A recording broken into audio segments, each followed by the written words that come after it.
Some of you probably have heard my name before. I want to welcome my fellow residents.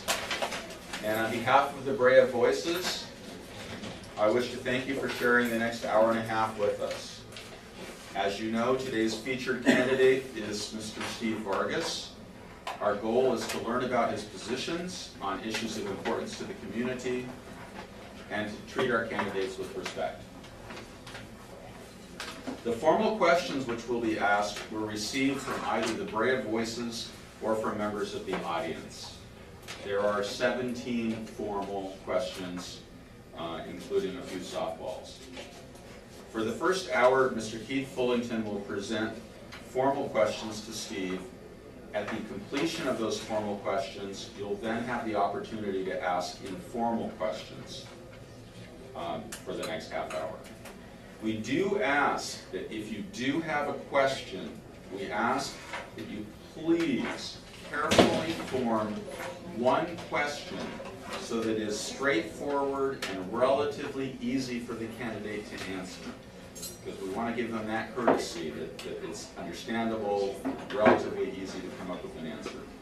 A few minutes prior to the end of our meeting, the candidate will have an opportunity to present a brief closing statement.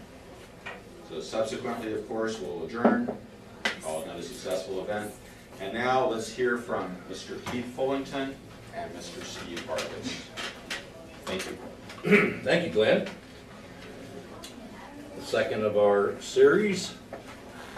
And we will, excuse me, we will start with our questions. Okay. Thank you, George, for sneaking in under the wire. I won't say any more. Okay, let's get started. Glenn is going to serve as our timer and keep us in line in terms of the length of the responses, Steve. Okay, neighboring cities such as La Habra, Fullerton, and Placentia have all cut salaries. How would you maintain fiscal responsibility, Steve? Fullerton and Placentia cut salaries. Okay, well, first of all, as you know, it's been in the paper, there's the payment to, or salaries of our highest managerial employees. There's 52 positions that are over 100,000, 18 of them over 200,000. I think those 18 positions, they're way out of line with the public sector. So it'd be 10% cut right off the top, and keep that money within the budget. So sorry. I just have another, a very quick question, if it's possible. Could I get you to, I hate to ask, but like move your chair back a little? There's a light right there, and I want to. I think it would be better for the viewing audience if we could see your face. So if you could possibly position yourself so you can kind of see that you're. We can actually see you now. We can see your face. Perfect. The other thing is Keith, okay. You're good on that. Keith is going to need to go more in. And the other question here is that one of the things we've offered other candidates that I think we kind of blew past was your ability to make a brief 2-minute opening statement. And it will no longer be opening, but we'll live with it. You know what, let's get into it. It's up to you. We're good. That's Why don't fine. we allow him to give a little longer closing? I'm good with, we're, Okay. as long as we're somewhat consistent, that's good. Okay. Thank you. Would you like to add any more to your Would you answer? repeat it now? Sure. Neighboring cities such as La Habra, Fullerton, and Placentia have all cut salaries. Sure. How would you maintain fiscal responsibility? Again, just to reiterate, 10% cut over these 18 that are earning over $200,000 a year would be initial starting point.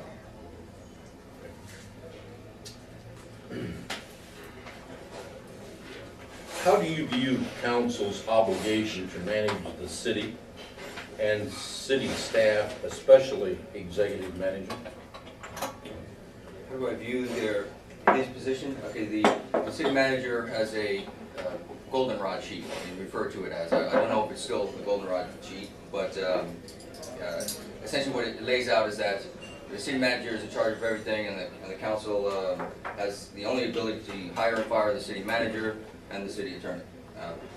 believe that that's it's a little bit, there's a little bit more that we can do as a council to have more input. And certainly having more of a city administrative position would be a better idea, where he's not in charge of everything. Spread it out a little bit more and give a little bit more responsibility to our reorganized departments. Please describe the optimal balance of power and your thoughts on that. Again, if you have 5 members of the city council that are responsible to make policy, and then you have this one person that essentially is charged with administering that policy. What we have right now is we have a city manager that's charged with administering the decision making, but he's also making the decisions, and the council is just there to stamp their approval on the decisions of the city manager. So we absolutely need a balance of power, and we need to send a strong message to the city manager that the council runs the city, not him. How do you view the present city council? Review the present city council. Well, I've known each of them. Matter of fact, I voted to appoint John Bowman 9 years ago. I also appointed Mayor Ron Garcia to the Planning Commission back 12 years ago, I think it's been. So I've served with Marty Seminoff, certainly Don Schweitzer. I've known every member of the city council for a good 20 years. So I have good respect for them as individuals. I disagree with their decision making and their policy making, which is why I'm running. Some perceive the council as being directed towards a voting bloc. Do you concur with that? Would you become part of any similar voting bloc? Perceptions of a voting bloc. It's interesting that you know, the voting bloc, which is currently, it appears, 95% of every decision is 5-0 vote. There are very few decisions that are truly controversial. So, but when they come up, there appears to be a split, a 3-2 split right now. There was a similar split when I was on the council, and it was actually Roy Moore and myself that took issue with quite a few of the decisions of the council at the time, back in 98 to 2002.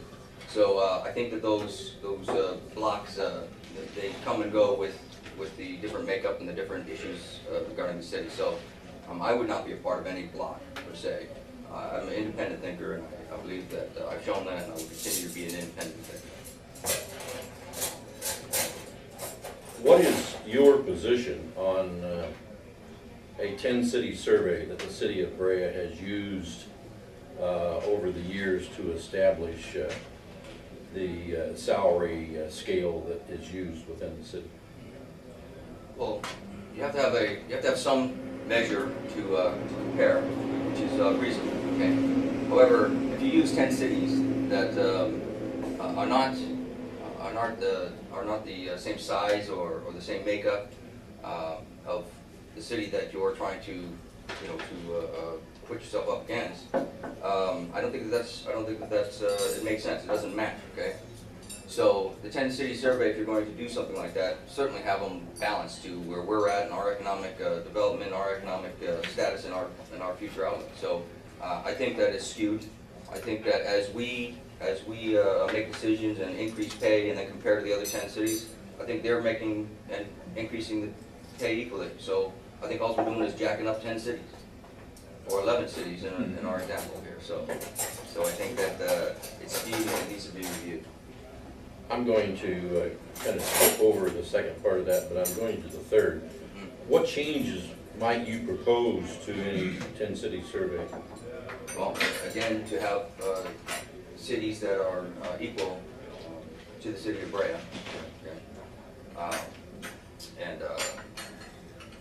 that means with personnel as well. Personnel with financially and future outlook.